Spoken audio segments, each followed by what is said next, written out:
ଏହି ଭିଡ଼ିଓରେ ଆମେ ସ୍ନାୟୁ ଟିସ୍ୟୁର ଗଠନ ଓ କାର୍ଯ୍ୟ ବିଷୟରେ ଜାଣିବା।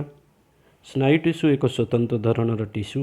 ଏହା ଉଦ୍ଦୀପନା ଗ୍ରହଣ କରିବା ସହ ସ୍ନାୟବିକ ଆବେଗର ପରିବହନ କରିଥାଏ। ଆମର ମସ୍ତିଷ୍କ, ସୁଷୁମ୍ନା କାଣ୍ଡ ଓ ସ୍ନାୟୁ ସମୂହ ସ୍ନାୟୁ ଟିସ୍ୟୁ ଦ୍ୱାରା ଗଠିତ ହୋଇଥାଏ। ସ୍ନାୟୁ ଟିସ୍ୟୁର ଗାଠନିକ ଓ କ୍ରିୟାତ୍ମକ ଏକକକୁ ସ୍ନାୟୁକୋଷ ବା ନର୍ଭ ସେଲ୍ ବା ନ୍ୟୁରନ୍ କୁହାଯାଏ। ସ୍ନାୟୁକୋଷର ଗଠନ। ସ୍ନାୟୁକୋଷର ମୁଖ୍ୟତଃ ତିନୋଟି ଅଂଶ ଥାଏ, ଯଥା କୋଷପିଣ୍ଡ ବା ସେଲ୍ ବଡି, ଡେଣ୍ଡ୍ରନ୍ ଓ ଆକ୍ସନ୍। କୋଷପିଣ୍ଡର ଗଠନ। କୋଷପିଣ୍ଡର ଆକାର ଅଣ୍ଡା ପରି। ସ୍ନାୟୁକୋଷର ପ୍ରରସ କୋଷପିଣ୍ଡରେ ଥାଏ, ଏହାକୁ ସ୍ନାୟୁ ପ୍ରରସ କୁହାଯାଏ।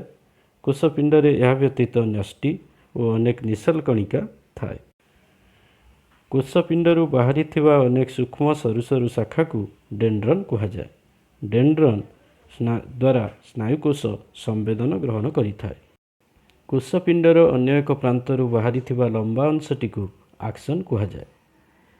ଆକ୍ସନ୍ର ଶେଷରେ ଛୋଟ ଛୋଟ ଶାଖା ଥାଏ। ସେ ଶାଖା ସବୁକୁ ଅନ୍ତିମ ଡେଣ୍ଡ୍ରିଆ କୁହାଯାଏ।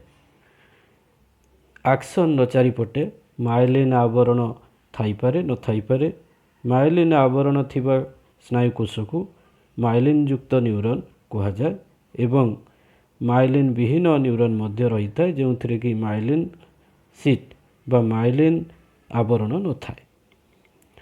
ମାଏଲିନ୍ ଯୁକ୍ତ ନ୍ୟୁରନ୍ର ଆକ୍ସନ୍ର ମଝିରେ ମଝିରେ ଗଣ୍ଠି ଭଳି ଅଂଶ ଦେଖାଯାଏ। ଏହି ଗଣ୍ଠିକୁ ରାନଭିୟର ଗଣ୍ଠି କୁହାଯାଏ। ଗୋଟିଏ ସ୍ନାୟୁକୋଷର ଆକ୍ସନ୍ ଅନ୍ୟ ସ୍ନାୟୁକୋଷର ଡେଣ୍ଡ୍ରନ୍ ସହ ସଂଯୁକ୍ତ ହୋଇଥାଏ ଏବଂ ଏହି ସଂଯୋଗ ସ୍ଥଳୀକୁ ସିନାପ୍ସ କୁହାଯାଏ। ଏହିଭଳି ସିନାପ୍ସ ଗଠନ କରି ସ୍ନାୟୁକୋଷ ଗୁଡ଼ିକ ପରସ୍ପର ସହିତ ଛନ୍ଦି ହୋଇ ରହି ସ୍ନାୟୁ ଟିସ୍ୟୁ ଗଠନ କରିଥାନ୍ତି। ସ୍ନାୟୁ ଟିସ୍ୟୁ ଦ୍ୱାରା ସ୍ନାୟୁ ଗଠନ ହୋଇଥାଏ ଏବଂ ସ୍ନାୟୁ ଗୁଡ଼ିକର ସମନ୍ୱିତ ପରିଚାଳନା ଯୋଗୁଁ ଶରୀରରେ ସ୍ନାୟବିକ ନିୟନ୍ତ୍ରଣ ସମ୍ଭବ ହୁଏ।